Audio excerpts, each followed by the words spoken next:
한 사람이 알제리에서 죽었어요.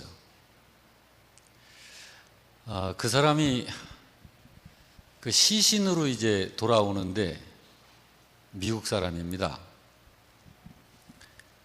군함의 시신이 그 유해가 실려 가지고 이제 뉴욕으로 옵니다. 그런데 항구에 대통령 그리고 국무위원들, 상원의원 그리고 많은 백성들이 모두 나와서 그 유해를 맞이하는데 모자를 벗고 그렇게 하고 조의를 표하면서 그분의 그 유해를 맞이하는 거예요.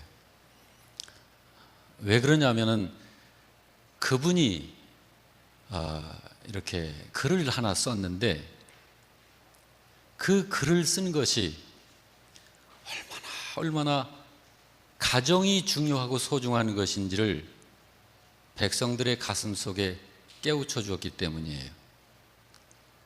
그래서 그분이 쓴 그 글에다가 비숍이라고 하는 사람이 곡조를 붙인 것이 바로 지금 우리가 부른 이 노래입니다. 이 노래가 미국인들의 그 가슴을 파고들면서 가정이 굉장히 행복한 가정으로 만들어져 가기 시작을 했어요. 여러분, 우리들의 가정은 행복의 창고인 줄 믿으시기 바랍니다. 예. 우리들 각자에게 가정이 있는데 우리가 태어난 것은 가정에서 태어났어요. 그리고 우리의 이제 숨을 멈출 때 가정에서 우리는 생을 마감할 것입니다. 우리의 각자 가지고 있는 그 가정을 애써서 우리는 가꿔야 됩니다. 가정을 소중하게 여겨야 하고, 그리고 우리들의 가정을 우리 각자 가족원들이 지켜야 합니다. 가정은 우리가 지켜야 할 이 세상에 있는 하나님이 주신 보물 중에 하나입니다. 예. 정용철이라고 하는 분이 마음이 쉬는 의자라고 하는 책을 썼는데요.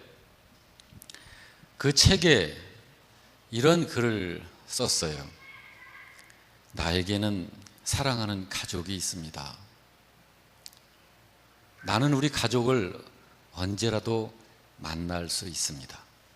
이 하나가 나에게 얼마나 큰 기쁨인 줄 이제 알았습니다. 나에게는 사랑하는 가족이 있습니다. 나는 우리 가족과 언제라도 전화할 수 있습니다. 이 하나가 나에게 얼마나 큰 즐거움인 줄 이제 알았습니다. 나에게는 사랑하는 가족이 있습니다. 내가 우리 가족 중 한 사람에게 편지를 보내면 곧 답장을 받을 수 있습니다. 이 하나가 나에게 얼마나 큰 위로인 줄 이제 알았습니다. 나에게는 사랑하는 가족이 있습니다. 나는 우리 가족에게 언제라도 선물을 보낼 수 있습니다. 이 하나만으로도 내가 얼마나 소중한 사람인 줄을 이제야 알았습니다. 나에게는 사랑하는 가족이 있습니다.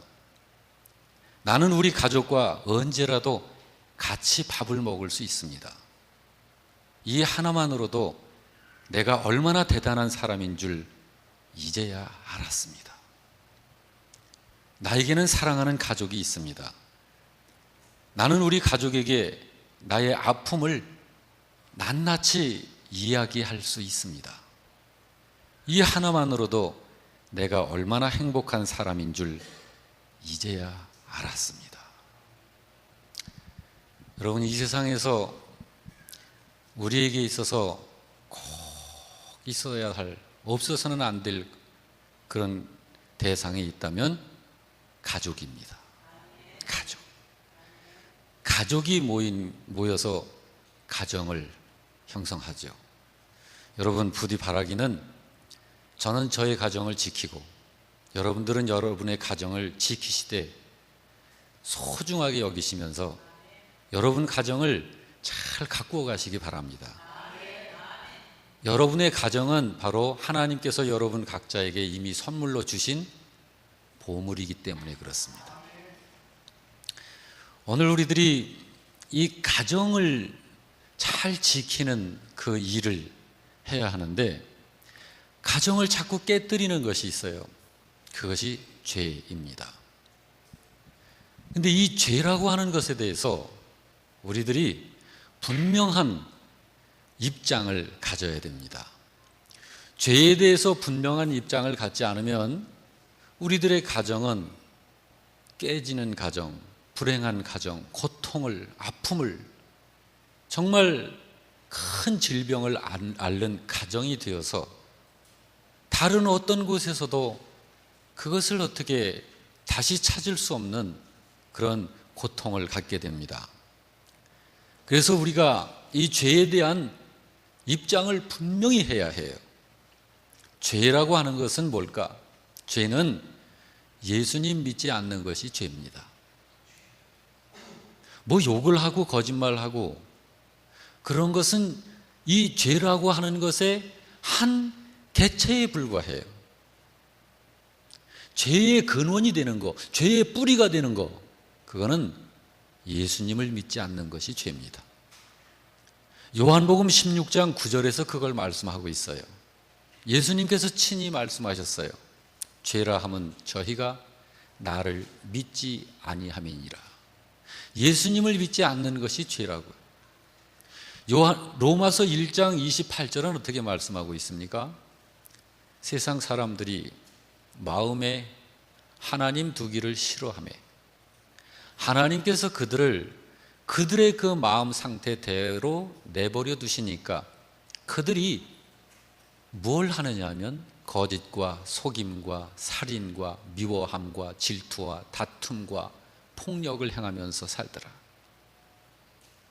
마음에 하나님 두기를 싫어하는 거, 하나님을 인정하지 않는 거, 하나님과 함께 살 것을 원치 않는 것, 이것이 죄의 뿌리입니다. 죄라고 하는 것은 그런 거예요. 예수님을 믿지 않는 그 마음에서 나오는 것이 온갖 불의함과 정욕과 탐욕과 욕심과 시기와 질투, 이런 것들이 끊임없이 나와요. 한이 없어요. 생애를 다하도록 그런 게 나와요. 죄가 그런 거예요. 그러므로 이 죄는 얕잡아 보면 안 됩니다. 우리들이 가볍게 봐서는 안 돼요. 이 세상에서 죄를 이길 사람은 아무도 없습니다. 죄를 이기는 분은 하나님 한 분밖에 없어요. 그분은 죄를 범하지 않으셨어요. 그분은 죄에 빠진 우리를 건져내실 수 있는 능력이 있으신 분이십니다. 여러분과 저는, 우리의 조상들도, 이 세상의 모든 사람들은 다 죄에 빠져버렸어요. 자, 여러분, 사람들이 저지른 이 죄에 대해, 죄는 결과가 분명합니다. 죄의 결과, 사망이에요. 근데 죄를 짓자마자 바로 죽어버리면 어떨까요? 그것만 죽음일까요? 그런데 그것만 죽음이 아니에요.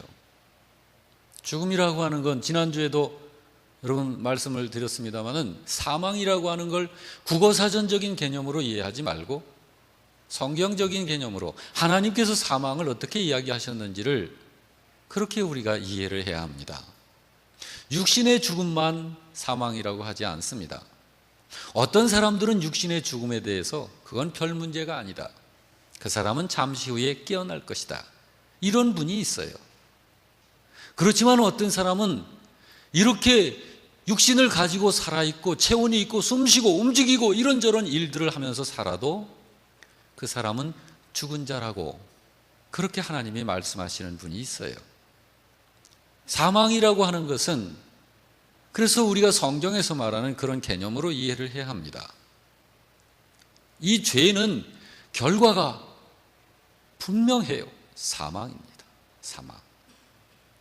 그런데 이 사망이 가지고 있는 그림자들이 있어요. 그림자, 이것이 고통입니다. 슬픔과 눈물과 아픔과, 그리고 방황, 흔들림, 자기의 존재를 알 수 없음. 그래서 한없이 우울하고 슬프고 괴로운 거예요. 이런 것들이 죽음의 그림자입니다. 이 죄는, 이 죄 앞에서 떳떳할 수 있는 사람이 아무도 없어요.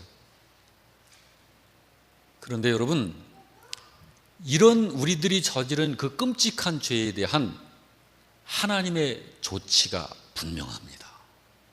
하나님의 조치는 어떻게 하셨습니까?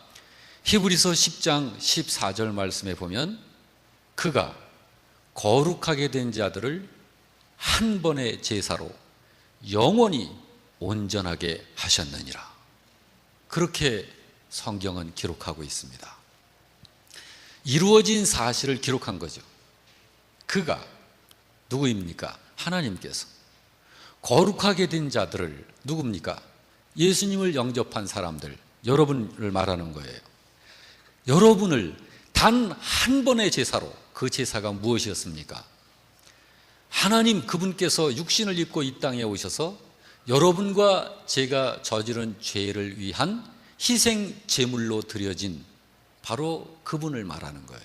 십자가에 죽으신 예수님, 그 십자가에서 죄의 제물이 되어서 사망을, 죽음을 대신 겪으신 바로 그분의 그 단 한 번의 제사로 영원히 온전하게 하셨다. 그래서 여러분과 저는, 여러분과 제가 저지른 죄에 대한 하나님께서 이 조치를 취하신 거예요. 이제는 여러분과 저는, 아까 우리 찬양단 팀이 굉장히 뜨거운 찬양을 올려드렸죠. 그렇죠? 예, 사망 권세, 나를 이길 수 없다. 나는 사망 권세와 관계없다. 할렐루야. 우리는 그런 사람들, 하나님께서 취하신, 우리들의 죄에 대해서 하나님이 취하신 그 조치 때문에 우리가 사망을 이긴 자가 된 것입니다. 자, 이제 여러분과 제가 그래서 거룩한 사람 됐는데, 거룩한 사람 되고 나서 실수가 많고 잘못을 저지르고 자꾸 어설프고 서툴러요. 사는 것도 서투르고 믿음 생활하는 것도 서투르고. 자, 서투른 그런 것들, 부족한 거, 이건 뭘까요? 죄입니다. 온전치 못한 것 죄예요. 성경은 이렇게 말씀하고 있습니다. 하나님이 온전하시니 너희도 온전할지니라. 모든 사람이 죄를 범하였음에 하나님의 영광에 이르지 못하는 것이다라고 말하고 있습니다. 온전하신 하나님, 그분과 함께 살려면 그분처럼 온전해야 합니다. 부족하기 때문에 우리가 그분과 함께 살 수 없는 거예요. 그런데 여러분, 우리의 이 부족함을 단 한 번의 제사로 죄 문제를 해결하시고 우리를 거룩한 자로 인정을 하시면서 우리가 부족해도 하나님과 함께 살 수 있는 사람으로 그렇게 우리를 올려놓으셨잖아요. 그래서 우리가 하나님의 자녀라는 신분을 갖고 있는데, 이 세상을 사는 동안 우리들이 끊임없이 실수를 저지른다는 거예요. 자꾸 실수를 해요. 자꾸 잘못해요. 어떻게 해야 되나요? 이제는 여러분과 제가 하나님의 자녀라는 신분을 가지고 이 세상을 살면서 우리가 생산해내는 그 죄를 처리하는 방법을 알아야 됩니다. 그런데 이런 죄를 처리하는 방법이 분명하다는 거예요. 이런 죄는 어떻게 처리를 해야 될까? 이걸 몰라가지고 방황하는 사람들이 아니라, 하나님께서 당신의 자녀들이, 예수님을 영접한 사람들이 실수하고 잘못하고 경건치 못하여 하나님께 영광을 가리우고 많은 사람들에게 상처를 주면서 살게 되는 이러한 잘못, 이러한 경건치 못함, 이런 것들에 대한 죄를 어떻게 처리해야 하는지를 하나님께서 분명하게 이야기해 주셨어요. 그것이 요한일서 1장 9절입니다. 여러분, 이 말씀을, 그 믿음을 가지고 우리가 함께 경건하게 이 말씀을 받을 수 있기를 바랍니다. 다 같이, 만일 우리가 우리 죄를 자백하면 그는 미쁘시고 의로우사 우리 죄를 사하시며 우리를 모든 불의에서 깨끗하게 하실 것이라. 이것이 죄를 처리하는 방법이, 하나님께서 주신 방법이에요. 그러므로 여러분들이 여러분 중에는 어떤 분들이 예수님 믿고 살면서 이 죄를 떨쳐버리질 못해서 항상 죄의식 가운데에서 눌려 살면서 억지로 미소 띠고 하루하루를 살아가는 분들이 있습니다. 그게 뭘까요? 그게 죄의식입니다. 죄의식이에요. 분명히 내가 죄를 졌습니다. 그런데 하나님께로부터 용서를 받았습니다. 그러면 나는 그 죄로부터 영원히 완전히 자유해야 합니다. 그런데 그 자유함을 누리질 못하는 거예요. 자꾸 죄인의식을 갖고 그 죄에 발목이 잡혀가지고 영적 자유함을, 영적인 날개를 피고 마음껏 영의 날개를 펼쳐 날아가야 되는데 그걸 못하는 거예요. 그것이 죄의식입니다. 그래서 이 죄의식이라고 하는 것을 해결하기 위해서 죄를 처리하는 방법, 이거를 우리가 확고히 가져야 되는 거예요. 여러분, 히브리서 10장 17절은 주님께서 뭐라고 약속하셨나요? 다 같이 읽습니다. 시작. 또 그들의 죄와 그들의 불법을 내가 다시 기억하지 아니하리라. 이 말씀을 누가 했죠? 주님께서 하신 거예요. 여러분과 저를 건져 살려내신 그분께서 하신 거라고요. 온 세상을 심판할 권세를 가지신 그분께서 하신 거라고요. 여러분과 저에게 한없는 은혜를 베푸셔서 우리의 그동안의 모든 죄를 전부 해결해 주신 그분께서 여러분과 저에게 친히 이 약속을 주신 거예요. 우리가 예수 믿고 살면서 자꾸 죄를 생산하지 않습니까? 이 부분에 대해서 어떻게 해야 할까? 그동안 예수님이 십자가에 죽으셔서 예수 믿기 전에 내가 몰랐던 그런 죄를 다 용서해 주신 거는 이제 너무 감사하고 고마워서 알겠는데, 예수 믿고 나서도 저지른 죄, 이거 어떻게 처리해야 되나? 만일 우리가 우리 죄를 자백하면 그는 미쁘시고 의로우사 우리 죄를 사하시며 우리를 모든 불의에서 깨끗하게 하실 것이라. 죄를 처리하는 방법을 하나님이 주셨어요. 그래서 그 방법을 가지고 그 방법대로 우리들이 순간순간을, 오늘을, 내일을, 우리의 미래를 믿음 생활을 하면서 살 때 이런 것을 가지고, 이 죄 처리 방법을 가지고 하나님 앞에 항상 서는 거예요. 그래서 우리가 저지른 그 과오에 대해서 주님 앞에 자백드린 그 부분에 대해서는 주님께서 다시는, 하나님께서 기억을 또 안 하시겠다고 약속하신 거예요. 그러니까 여러분, 죄의식은 뭘까요? 불신입니다. 자꾸 죄의식에 사로잡혀 있는 것은 이 약속을 주신 그분을 못 믿는 거예요. 못 믿는 거예요. 그것이 얼마나 사람을 깨트리고 있는지 몰라요. 기억도 아니하시겠다고 하시는 하나님의 약속을 못 믿는 거예요. 안 믿는 거예요. 여러분에게도 죄의식들이 다 있습니다. 저는 죄의식 없습니다, 목사님 하시는 분 손 들어보세요. 죄의식이 있다고요. 그런데 이 부분을 우리가 분명히 처리하고 정리해야 해요. 죄의식은 어떻게 해서 오게 될까? 죄의식 갖고 싶지 않죠. 그런데 죄의식은 세 가지 이유 때문에 죄의식이 들어와요. 첫째는 내가 실수하고 과오를 저지르고 잘못하고 한 이것들에 대해서 자백을 안 할 때 양심의 가책과 함께 들어오는 것이 죄의식이에요. 그러므로 여러분, 우리가 예수 믿고 살면서 자백하는 거, 이걸 쉽게 얘기해서 회개한다고 그러잖아요. 회개하는 생활이 멀리 있는 신자는 죄의식에 사로잡히는 거예요. 그러니까 우리가 이 하나님의 말씀을 늘 가까이 하고 하나님이 일러주시는 말씀을 믿음으로 받아들여서 내가 그 말씀의 사람으로 살아야 돼요. 그래야 이 말씀이 나의 삶 속에서 놀라운 능력으로 막 나타나는 거예요.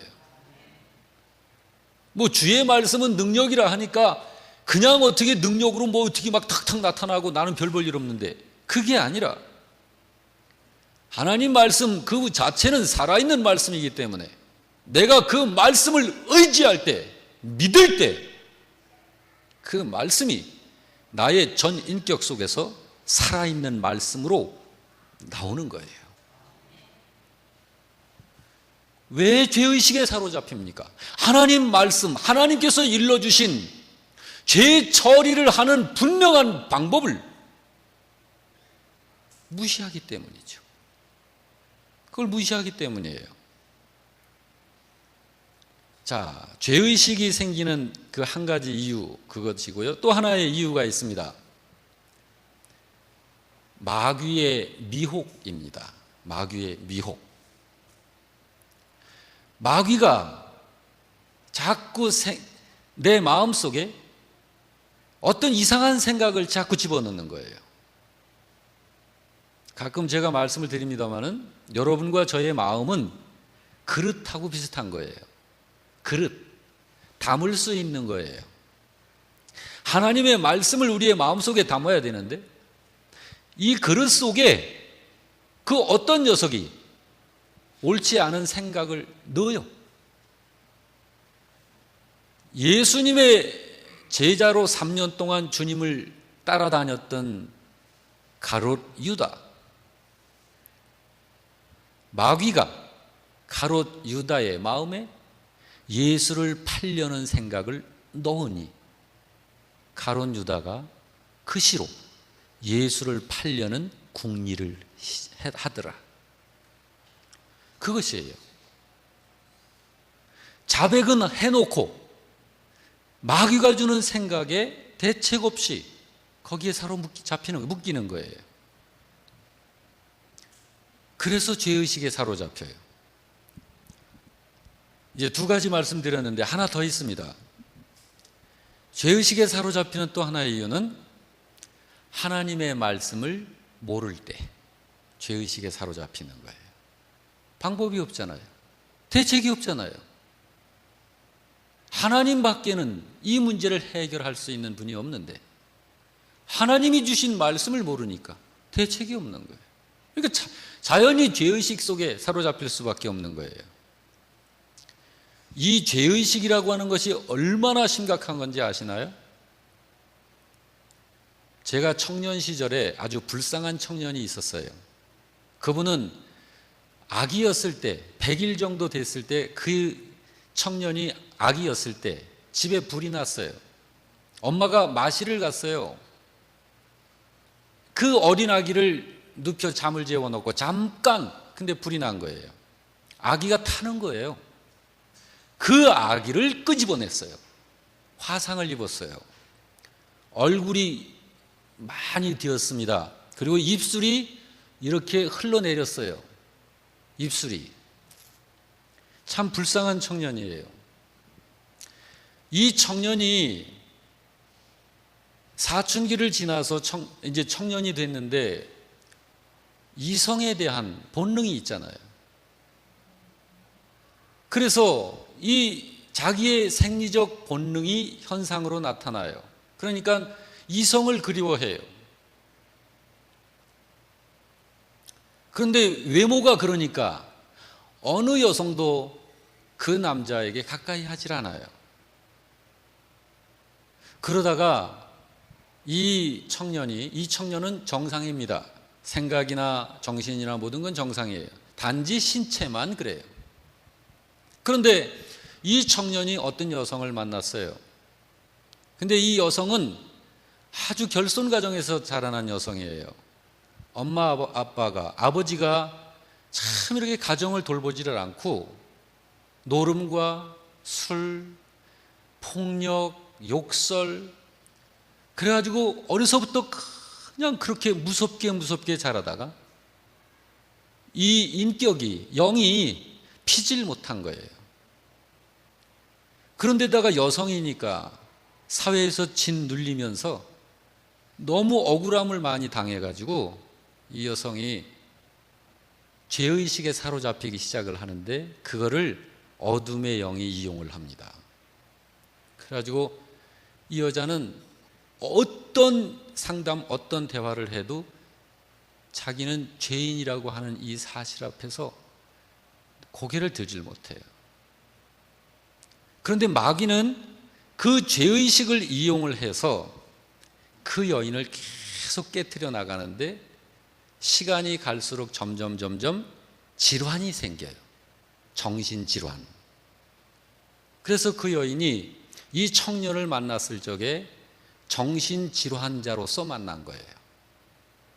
근데 이 청년이 이성에 대한 생리적 욕구는 있고, 그러니까 결국은 그 여인을 불쌍히 여기는 마음이 생겨서 돌보아 주면서 한평생을 살고 싶은 마음이 생겼어요. 그래가지고 그 여인과 함께 살아요.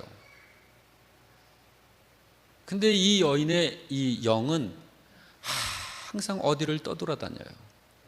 자기 정신이 아니에요. 마귀가 이 여인을 밤중에 끌어내서 호숫가를 거닐게 하면서 물속으로 들어가게 했어요. 실종됐어요. 나중에 시간이 지나서 발견이 됐는데 시신으로 찾았어요. 여러분, 이 죄의식이라고 하는 것은 그 죄의식을 해결을 안 하면 그 죄의식은 점점 발전해서 정신질환으로 끌고 가는 거예요.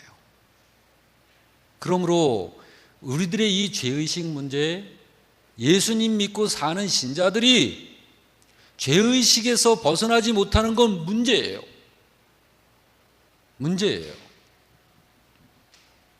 사탄이 미혹하는 역사입니다.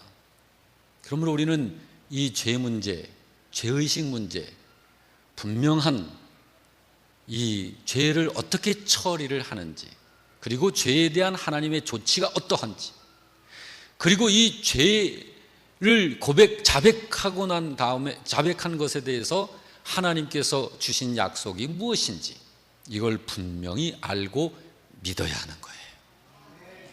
그래야 영적 자유함을 갖는 거예요. 에베소서 4장 32절은 이렇게 말씀을 합니다. 자, 여러분의 죄는 전부 용서된 줄 믿으시기 바랍니다. 과거에 여러분들이 저지른 죄 주님께서 다 용서하셨어요. 여러분이 혹시 오늘 불끈 올라와 가지고 좀 이렇게 좀 옳지 못한 짓을 했다, 그것도 용서하셨어요. 여러분이 예배 마치고 나가시면서 죄 저지를 수도 있어요. 내일 저지를 수도 있고요. 근데 뭘 저지를 건지는 몰라. 그렇지만 그것도 용서된 것이에요. 여러분, 이 죄 문제에 대해서 이렇게 살펴본 거죠? 그런데 그런 죄를 우리가 저지른다고 해서 우리가 영원한 형벌의 장소로 들어가게 되는 그런 자로 바뀌는 건 아니에요. 하나님하고 우리의 관계가 아주 나빠지는 거죠. 하나님하고 관계가 나빠지면 어떻게 될까요? 삶이 아주 이상해져요. 꼬여요. 하나님과의 관계를 정상적 관계로 그렇게 항상 유지할 수 있기를 주의 이름으로 축원합니다. 그것이 죄 문제를, 이제 여러분과 제가 생산하게 될 그 죄 문제를 다루는 방법을 가지고 살아가면 되는 거예요. 예.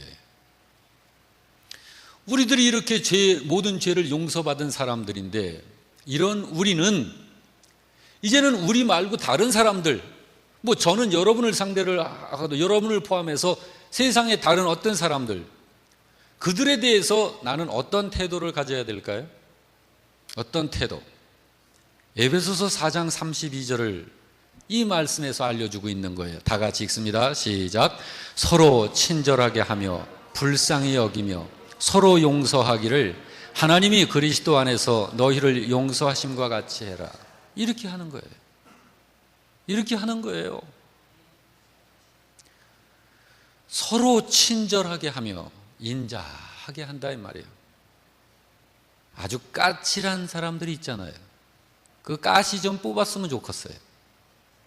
좀 부들부들한 사람 얼마나 좋아요.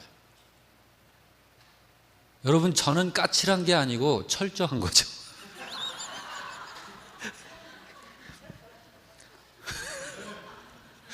서로 인자하게 하고 서로 불쌍히 여기며 서로 용서를 해야 해요. 이것이 우리들, 여러분, 이렇게 살 수 있는 거는 여러분과 저는 그 삶을 살 수 있어요. 왜냐하면 용서됐거든요. 넓은 가슴을 가질 수 있는 거예요.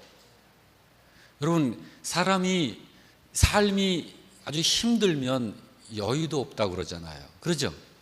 근데 재정적으로 여유가 생기면 마음도 여유가 생긴다고 그러잖아요. 그런 것과 같아요. 영적으로 이런 부분에 있어서 자유함을 못 누리면은요, 다른 사람 용납을 잘 못하는 거예요. 이런 죄 용서에 대한 이 하나님의 은혜 속에서 그 은혜에 푹 파묻혀서 정말 감사할 적에 용서하지 못할 사람이 없고 끌어안지 못할 사람이 없는 거예요. 사랑하지 않을 사람이 없는 거고요.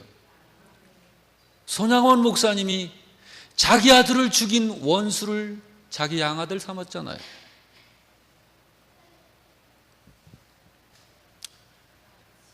정말 좋은 말씀을 한 말씀 더 드리고 싶지만 시간이 너무 가는 것이 애석해요. 시간을 보니까 벌써 6분이 넘었네요. 오늘 여기서 마치도록 하겠습니다.